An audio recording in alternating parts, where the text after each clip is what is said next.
அனைவருக்கும் வணக்கம்.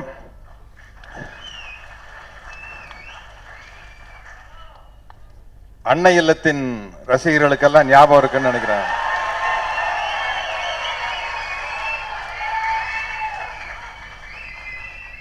கும்கி படத்தினுடைய இசை வெளியீட்டு விழால நான் சொன்ன வார்த்தை, லிங்குசாமி சார் உட்காந்துருக்காரு. ஆனா அது அடுத்த அடிக்கடி அவர் என்ன பாக்கில சொல்லுவாரு, விக்ரம் அடுத்த பராசக்தி தான் அப்படின்னு சொன்ன ஞாபகம் இருக்கா கும்கிய? அதே மாதிரி இப்ப சொல்ற விக்ரம் அடுத்த தங்க பதக்கம் தான்.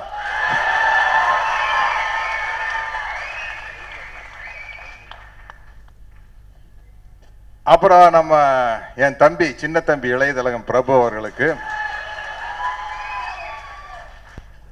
எப்பவுமே அப்பாவுக்கு மகன் ஏதாச்சும் ஒரு சின்ன தப்பு பண்ணா அதுதான் பெருசா கண்ணுக்கு தெரியும். இவன் வேற மாதிரி படம் பார்த்துட்டு நான் தலைவருக்கு ஃபோன் பண்ணி தலைவரை விக்ரம் பின்னிட்டாப்ல அப்படின்னா, நல்லா இருக்கு தலைவா, கொஞ்சம் டான்ஸ் கொஞ்சம் பெட்டரா இருக்கலாம் இல்ல அப்படின்னாரு. நான் சொன்னேன், அதை சொல்ற அருகதை எனக்கு இல்ல, என்ன கண்டிப்பா என்னை விட நல்லா டான்ஸ் ஆடல, உங்களை விட வேணா கொஞ்சம் கம்மியா ஆடுவார்னு நினைக்கிறேன் அப்படின்னா. இப்ப பாத்தீங்கல்ல டான்ஸ் தலைவா, சைலண்டா உட்காந்துருக்க கூடாது. இப்ப பாத்தீங்கல்ல எப்படி பின்னிருச்சு பார்ட்டி. ஏன்னா ஒவ்வொரு ஹீரோக்கும் அந்த ஒரு போலீஸ் ஆபீசர் கேரக்டர் பண்றது ஒரு பெரிய ஒரு அடுத்த ஸ்டேஜுக்கு கொண்டு போகும். நான் ஒரு 75 படம் வில்லனா நடிச்சுட்டு ஹீரோ ஆனப்போ என்ன வச்சு ஒரு மாபெரும் தயாரிப்பாளர், என்ன சொல்றது, உலகநாயகன் கமல் அவர்கள் என்ன வச்சு படம் பண்ணார். அது கடமை கண்ணியம் கட்டுப்பாடு. நான் நடிச்ச முதல் police officer character super hit ஆகி 150வது நாள் விழால நடிகர் தினம் சிவாஜி அவர்கள் கையில எனக்கு ஷீல்டு வாங்கி கொடுத்தாரு. ஏன்னா கரெக்டா கமல் சார் கணிச்சாரு. ஃபர்ஸ்ட் என்ன வச்சு கமல் சார் என்ன ஹீரோவை வச்சு படம் பண்றதுக்காக காட்டின படம் போயிங்னு ஒரு மலையாள படம்.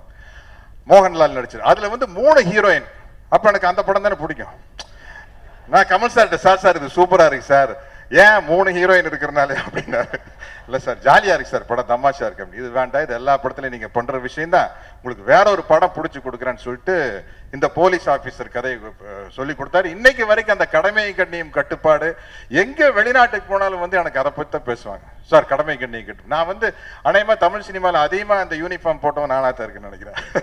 அவ்வளவு படம் போலீஸ் ஆபீசர் நடிச்சாச்சு. இப்ப சிகரம் தொழிலையும் கூட நடிச்சிருக்கேன். அப்படி கமல் சார் கரெக்டா, நான் எது பேசினாலும் கமல் சார் வச்சுதான் பேசியான். என்ன முதல் படமே அவரோட சட்டமன் கேள்வி நடிச்சேன். இன்னைக்கு இருக்கிற இந்த கவிஞர்கள் மதன் கார்கி, கானா பாலா எல்லாம் இந்த பாடல் வரிகளை பத்தி சொல்லிட்டு இருக்கீல, பிரபு சார் பக்கத்துல இருந்து தலைவா எல்லாரும் ஒரு சித்தர் ரேஞ்சுக்கு இருக்காங்க தலைவா அப்படின்னாரு. எனக்கு சித்தர் ஒண்ணு பெரிய சிரிப்பு வந்துருச்சு. என்ன என்னுடைய 25 வருஷம் நான் நடிச்சு முடிச்சதுக்காக 25 வருஷம் ஆனதுக்கு இப்ப 36 வருஷம் ஆகி போச்சு. கோயம்புத்தூர்ல ஒரு ஃபங்க்ஷன் நடந்தது, கமல் சார் தான் தலைமை தாங்கினாரு. ஸ்டேஜுக்கு பின்னாடி உட்காந்து நானும் கமல் சார் இந்த ஆத்திக நாத்திக விஷயங்கள் எல்லாம் பேசிட்டு இருந்தா, நான் ஏதோ சில கருத்துக்களை சொன்னேன். கமல் சார் அப்படியே பாட்டு இருந்தாரு. கூட நண்பர் விஜயகாந்த் இருக்காரு. கமல் சார் பேசல, உங்களுக்கு நடிகர் சத்யராஜ் ஒரு நல்ல நடிகரா தெரியும், ஒரு கடவுள் நம்பிக்கை இல்லாதவர் நாத்திகனா தெரியும், ஆனா உண்மையில சத்யராஜ் ஒரு சித்தர் அப்படின்னு. விஜயகாந்த் ரியாக்ஷன், என்ன சத்யராஜ் உங்களை கமல் சித்தருங்கிறாரு? பெரிய கன்ஃபியூஷன். அதுல எனக்கு ரொம்ப பிடிச்சது அவர் விஜயகாந்தோட எக்ஸ்பிரஷன் தான், என்ன சித்தருங்கிறாரு உங்களை அப்படின்னு.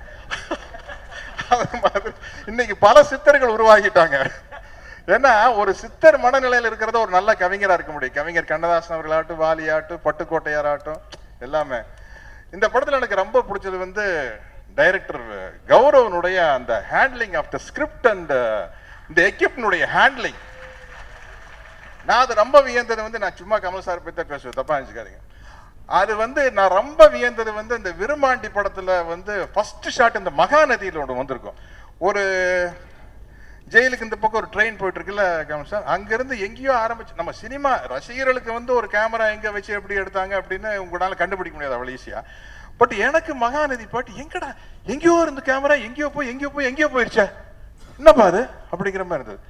அடுத்தது விரும்பாண்டியில பார்த்தா அந்த ஹேண்ட்லிங் ஆஃப் த எக்யூப்மெண்ட், அந்த அந்த அந்த கருவிகளை சரியாக பயன்படுத்துறதுங்கிறது விரும்பாண்டியில பார்த்து தலை சுத்தி போச்சு. எப்படியோ போகுது ஷாட். உண்மையிலேயே டைரக்டர் கமல் சாருக்கு அப்புறம் அதை பிரமாதமா ஹேண்டில் பண்ணது டைரக்டர் கௌரவ் தான். இல்ல ஒவ்வொரு ஷாட் அசந்துட்டேன். நான் தூங்கா நகரம் பார்த்தப்பவே எனக்கு அதுதான் ரொம்ப அதிசயப்பட்டேன். எங்கேயோ ஆரம்பிச்சு ஷாட் எங்கேயோ போச்சு. ஃபர்ஸ்ட் ஷாட் எல்லாம் அது இந்த கிளைமாக்ஸ் எல்லாம் நீங்க தூங்கானகர படம் பார்த்து மிரண்டுட்டேன். அப்படி வந்து இன்னைக்கு என்ன சொல்றது, விக்ரம எங்க வீட்டு பிள்ளைன்னு சொல்றதா உங்க வீட்டு பிள்ளைன்னு சொல்றதா? நம்ம வீட்டு பிள்ளைங்க. எதுக்கு குழப்பம்? நம்ம வீட்டு பிள்ளை விக்ரம பிரமாதமா ஹேண்டில் பண்ணிருக்கீங்க. வயசானாலும் பரவாயில்ல, வயசு ஒன்றும் பெருசா இல்லை, இன்றும் 16 தான் நம்மெல்லாம். அது இளமை அதோ அங்கே உட்கார்ந்து கொண்டிருக்கிறது. ஹீரோயின் வந்து ரொம்ப அழகு, நியாயத்துக்கு அழகு. நான் பிரபுகிட்டே பக்கத்தில் சொன்ன ஒரு ஷாட் அந்த க்ளோஸ் அப் வந்துன்னா அதை ரொம்ப அழகா காட்டியிருக்காரு விஜய். நம்மளே காட்டில அப்புறம் அதுக்காக ரொம்ப மெனக்கிட்டு இருக்கீங்களா? அதே பொழப்ப அலைகிறது. ஹீரோயின் அழகா காட்டுறதே ஒரு இந்த மீட்டர் பக்கத்தில் சரி சரி அது இப்போ இல்லையா டிஜிட்டல் இதெல்லாம் பழம்பெரும் நடிகர்களாகி என்ன எக்யூப்மெண்ட்டே தெரிய மாட்டேங்குது. இவ்வளோண்டு ஒரு கேமரா வச்சுட்டு ஏதோ ரவுண்ட் அடிச்சுட்டு இருந்தீங்களா? அது மாதிரி இன்னைக்கு அதே மாதிரி இமானுடைய மியூசிக் இன்னைக்கு உலகம் பூரா அவருடைய ஒரு இசை. எங்க படத்துல ஒன்று போட்டிருக்காரு, உச்சிதனை முகர்ந்தால்னு. ஈழத்தமிழர்களின் இதயங்களில் எல்லாம் அந்த பாட்டு தான் பாடிட்டு இருக்கு. அவ்வளோ அருமையா போட்டிருக்காரு. ஈழத்தமிழர்கள்னு சொன்னோன்னு தான் இன்னைக்கு நான் வந்து ஹேட்ஸ் ஆஃப் டு அவர் சிஎம் புரட்சி தலைவி அம்மா அவர்கள். இன்னைக்கு அடிச்சாங்க பாருங்க, வேட்டி கட்டுறது தடை பண்ண 1 வருஷம் ஜெயில். நாங்களே ஜீன்ஸ் போட்டிருக்கோம். தடை பண்ணால் என்னன்னா சௌரியம், அதாவது எங்களுக்கு இந்த செல்போன்லாம் வச்சுக்கிற ஒரு இடம் வேணும். உண்மையிலேயே வந்து இன்னைக்கு வந்து தமிழர்களுக்கு எதிராக எந்த பிரச்சனை இருந்தாலும் முதல் அடி அம்மாட்டு தான் வருது. சமஸ்கிருத வாரம் முடியாது, போ முடியாது. வேட்டி அவமதிச்சேன்னா உள்ள பிடிச்ச 1 வருஷம் போட்டுருவேன். தமிழக மீனவர்கள் பிரச்சனையாட்டு முதல் குரல் கொடுக்குறாங்க. ரொம்ப பெருமையா, ரொம்ப மகிழ்ச்சியா, ரொம்ப ரொம்ப கௌரவமா இருக்கு. அவங்களுடைய ஆட்சியில் நம்ம இங்க இருக்கிறதுக்கு அவங்களுக்கு மிகப்பெரிய என்னுடைய வணக்கத்தை நன்றியை தெரிவிச்சுக்கிறேன்.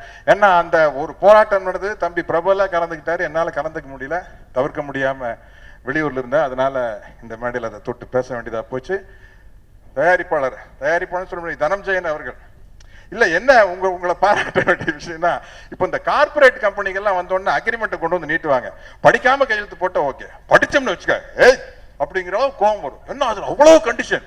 36 வருஷமா நடிச்சுட்டு இருக்கிறான், நீ சரியா நடிக்காட்டி ஒண்ணு மாத்திடுவோம். உன் வாய்ஸ் சரியில்லைன்னா வேற ஆளை வச்சு டப்பிங் போனே தகடு வசனம் பேசி முன்னுக்கு வந்தவன்டா. நடிகர்ல பராசக்தியில பேசின வசனத்தை பேசி காட்டி சான்ஸ் வாங்கிடுவேன். என் வாய்ஸ் நீ எப்படி மாத்த முடியும்? கை வச்சிருவியா வாய்ஸ்ல? எங்கேயோ கார்பரேட் கம்பெனி நார்த் இந்தியன் எங்கேயோ ஆரம்பிச்சிருக்கலாம். அதனால சீனியர் ஆர்டிஸ்ட் அக்ரிமெண்ட் போடல, கொஞ்சம் பார்த்து மரியாதையா போடணும். நீங்க கமல் சார் அக்ரிமெண்ட் போடல, நீங்க சரியா நடிக்காட்டி வேற ஆளை மாத்திருவீன்னு சொல்லுங்க. உலக நாயகன், உலகத்துல எவனுமே 10 ரோல் நடிச்சது இல்ல. அதனால அந்த ரெகுலர் ஃபார்மேட் இந்த அக்ரிமெண்ட் கையெழுத்து போட முடியாது, போங்க நடிகர் இந்த படத்துல அப்படின்னா. தனஞ்சயன் சார் வந்து ஒரு சிரிப்பு சிரிச்சார், நம்ம நவரச நாயகன் கார்த்திக் மாதிரி. எவ்வளவு கோவம் வந்தாலும் லேட்டா 2 மணிக்கு வந்தாலும் ஒரே சிரிப்புல ஆல் க்ளோஸ் வந்து ஒரே சிரிப்பு. அது ஒன்றும் பிரச்சனை இல்லை, வாங்க சார். அப்படியே மாடு பின்னாடி போற கண்ணுக்குட்டி போய் ஃபுல் படத்தை நடிச்சுட்டு வந்து ஏகப்பட்ட கையெழுத்து போட்டாச்சு. ஒண்ணு அது என்ன எழுதியிருக்குன்னா ஒண்ணுமே படிச்சு பார்க்கலாம். இல்ல என்னன்னா ஒரு அந்த லெவல்ல இருக்கிறவங்களுக்கு அப்படி ஒரு இது வேணும். என்னென்னமோ கண்டிஷன் எல்லாத்துக்கும் ஒன்றும் யோசிக்காம கையெழுத்து போட்டாச்சு. தனஞ்சயன் சார் ரொம்ப தேங்க்ஸ். ஏன்னா இல்ல அப்படி ஒரு பக்குவப்பட்ட மனசு இருந்தா தான் இந்த கட்டி மேய்க்க முடியும். கட்டி பொதுவா கலைஞர் வந்து கொஞ்சம் முணுக்குன்னு கோபம் வந்துடும், கட்டி மேய்க்க முடியும். ஸோ இப்படி எல்லாமே பாரு, இவர் என்ன சொல்றது வருங்க என்ன டாம் க்ரூஸ் நீங்க அவர் என்ன சொல்றது, ஜெரி லூயிஸா, நார்மன் வெஸ்டமா, ஜிம் கேரியா, சாமுவேல் எல் ஜாக்சன். அவர் நம்ம மாதிரி மொட்டையில் நடிச்சுட்டு ஒரு மாதிரி டஃபா இருப்பார்ல, ஒரு ஆப்ரோ அமெரிக்கன் தான் சொல்லணும். இப்ப யாரு வந்து நீக்ரோ பிளாக்ல சொல்லக்கூடாது அவருக்குமா? நமக்கு அது இங்கிலீஷ் புரியாதுங்காட்டி அவர் நான் சீரியஸா நடிகர் நினைச்சிட்டேன். சரி, சிகரத்தோட வாழ்த்துக்கள். ரொம்ப நேரம் பேசிக்கிற மாதிரி. Okay, thanks. சார் அப்பா என்ன உங்கள் குரலின் அடிமைகள் நாங்கெல்லாம். எனக்கு அந்த அப்பா பாட்டு வந்து நான் தான் எனக்காக பாடம் பேசுதா சார். எனக்கு நிறைய பாட்டு பாடியிருக்காரு. இன்னைக்கு வந்து ராத்திரியில வந்து எனக்கு மலையாளம் புரியாது, பட் நைட்டு படிக்கல ஒரு 1 hour அந்த 60s 70sல வந்த மலையாள பாட்டு, மலையாளமே புரியாம ஐயோ அதெல்லாம் கேட்டுக்கிட்டு படுத்தா தான், அந்த ஓமலாலை கண்டு ஞான் பூங்கினாவில இருந்து ஆரம்பிச்சு எல்லாம் அதெல்லாம் கேட்டுக்கிட்டு படுத்தா தான் சந்தோஷம். ஏசுதா சார், கோடி வணக்கங்கள். நான் மகிழ்ச்சியாக வாழ்வதற்கு மிக முக்கியமான காரணம் உங்கள் குரல். நன்றி, வணக்கம்.